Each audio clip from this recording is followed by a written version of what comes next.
Okie doke. So since I didn't have a cameraman, I'm right here, Mom. I pushed stop. So instead of pause, so this is part 2 of proteins. And so we've mentioned in part 1 about, we got as far as about here where we were talking about putting them together like a necklace. And really what happens when we put these 2 amino acids together is they're always going to kind of bond from foot to head. So it's going to be the hydroxyl group and the amine group is what's going to bond. And what's needed to do that is our enzyme. And remember, not only do enzymes cut things, but it also is matchmakers and bring things together. So we've got all these free-flowing amino acids all over the place in our body, and we need to use them, store them up in muscles and other places to use as energy or for components of life. So this very complicated reaction is needed. This very complicated reaction is facilitated by an enzyme. And we'll talk about those enzymes in just a minute, okay? So linking the amino acids together happens through a rather complicated process called dehydration synthesis. And in biology, we're not going to learn the details of that. You can learn that in your chemistry class.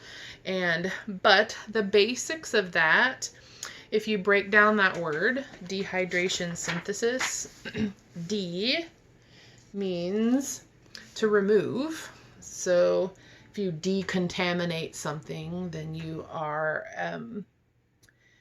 taking away or removing the contamination. We learned that hydrate, when we talked about carbohydrate, means water. So if you dehydrate something, then you remove the water. Synthesis means to make or produce. So anything that you synthesize is something that's made. So dehydration synthesis basically means to make through the removal of water. So what are we making? We're making proteins. And to do so, we have to remove some water molecules. So what ends up happening is this enzyme comes in here. Let me find my page so I get it right. So the enzyme comes in here and it basically cuts off this hydroxyl group and he kind of floats away here. So we've got O and H. Well, we've got a problem because this little guy here, he only has one bond, so he wants 2 bonds. So what ends up doing is he ends up finding another hydrogen here. So H2O is water. So the enzyme brings these together and kicks out the water. So here's the dehydration part. It's losing some water. Then that leaves carbon needing a bond. And so what they do is, here is the nitrogen here. So that ends up linking this guy with this guy. I think this hydrogen nugget, this ear, goes away. It does. And I think that's probably where that goes. So this hydrogen here gets kicked out. And it's probably the hydrogen that joins there. Okay, so we kick the hydroxyl group out. Off he goes. We kick the hydrogen off of the amine group. And off he goes. And they join together and make water. And then now his little foot is connected to his little noggin. Okay? So this is the bond here. And we're going to call, this is called a peptide bond. And we'll talk a little more about that in a minute. Okay? So that's how we put them together. Now, what happens if we really need to use this protein that we have stored and we need to break it down and actually use these molecules? Well, the reverse reaction for that is called hydrolysis. And we know hydro means water. Lysis, which we talked about I think it was in the first chapter. Maybe it was the third. Lysis means to cut. I think it was the third when we talked about carbohydrates and enzymes for the first time. So if we are hydrolysis, that means to cut or take apart using the addition of water. So you can imagine if we're putting them together, how we kick the water out. What do you think is going to happen if we need to cut the bond? That's right. We are going to add water. So we have an H2O here. Oops. We have an H2O here. So our enzyme, our little scissors here, is going to take our water molecule, going to apply it here, and we're going to cut this bond. And when we cut the bond, then we're going to need to add our water back, our hydroxyl group back onto amino man. And we want to make sure we get his ear back too. So an O and an H go to his foot for the hydroxyl, and an H goes to his amine group for his ear. And so we've taken the water and we've added it to the reaction and broken this bond, this peptide bond. So hydrolysis is to cut these, and dehydration synthesis is to bring them together. And you'll learn a lot about that in chemistry. So just as long as you know and understand what groups are moving around when you put the amino acids together. All right. So I'm going to kind of delete this part here. And when we come back, we are going to talk about the different kinds of peptides and the different bonds, and a little bit about enzymes and what we use proteins for. And then we'll be done.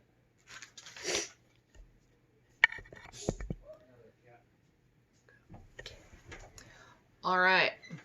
So, peptides are these, they're almost like building blocks, kind of like Legos. So, Legos, some have 2 little nubs and some have 4 and 6, like Legos. So you can imagine peptides as little amino acid building blocks. So similar to what we talked about with lipids, di means 2, peptide means protein. So a dipeptide has 2 amino acids, a tripeptide has 3 amino acids, and a polypeptide has many. And so those can be really super duper long chains. In fact, proteins are very, very, very large molecules, because you can see those R groups get all complicated and then they end up folding on top of one another, and it looks quite like a garbled up ball of yarn. So when they get that big, it makes it really hard for proteins to kind of cross over into the different cells of the body. So that's why we talked about those processes being kind of complicated, is that's kind of all got to go down before we can use those things. So so peptides are the building blocks. So you can see peptides are just a small, couple 2-3 amino acids kind of in a building block, and they're linked together like a necklace, like we said. And then these bonds between them that those enzymes made are peptide bonds. So you hear a lot of this word when you talk about proteins. Okay, so that's important for you to know those differences. And he uses a really good illustration in there too about like letters make up the alphabet. And when you put the letters in the right order, then you make a word, and words mean something. So if you keep these peptides in the right order linked together, then that's what makes everything very specific. All right. So there, these enzymes that we talked about with the 2 reactions, those are called peptidases. And in your lab that you're doing with the gelatin and the pineapple, those are what that enzyme is. They're peptidases. So those are the enzymes responsible for adding or subtracting amino acids. So bringing them together in a bond or lysing them and breaking the bonds apart. So peptidases. There's that ACE that we talked about, lipase, sucrase, those sorts of things. Okay, so these enzymes are called peptidases. Of note, I forgot to mention this in the hydrolysis a little bit. The enzyme that's responsible for the cutting that we saw, those are called proteolytic enzymes. And this is a pretty good science term too. Proteo meaning protein, lytic means kind of to break down. So enzyme for that hydrolysis reaction are proteolytic enzymes. And they're kind of responsible, like we talked about how large they are. They're responsible for breaking down the proteins into those small chunks, those peptides, so that the reactions can happen and the enzymes can do their job, where they kind of cut them all up into the building blocks and then they rearrange them just like Legos, and they rearrange them into something that we can use a little bit better. So we're intaking, a certain protein and our body doesn't need that right now. So it chops it all up and uses a piece of it and then releases all the other building blocks into the pool or into the big bucket for someone else or some other protein to use. So I think that's pretty cool. And last but not least, I'm going to put my board down because we don't really need it. So why does it matter? Why are proteins so important? The book mentions a handful here, 1, 2, 3 important functions of proteins. So this is kind of the why, like why do I care about proteins? So one important protein that lives in your body, and it has its own very specific structure, is called fibrin.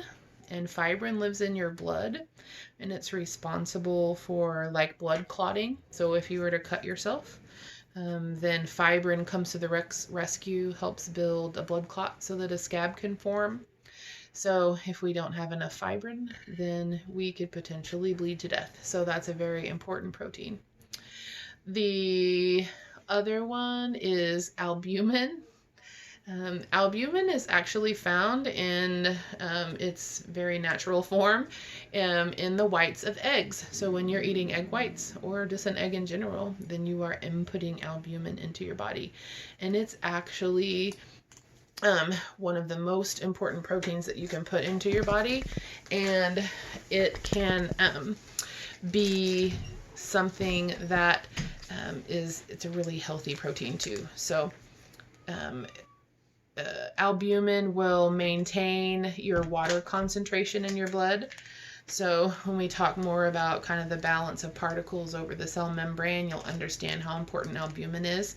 But basically, it makes sure that the right amount of water is inside your cells and outside your cells. So it's going to be a protein that carries things in and out to keep that in the right balance so that you're not overhydrated or dehydrated.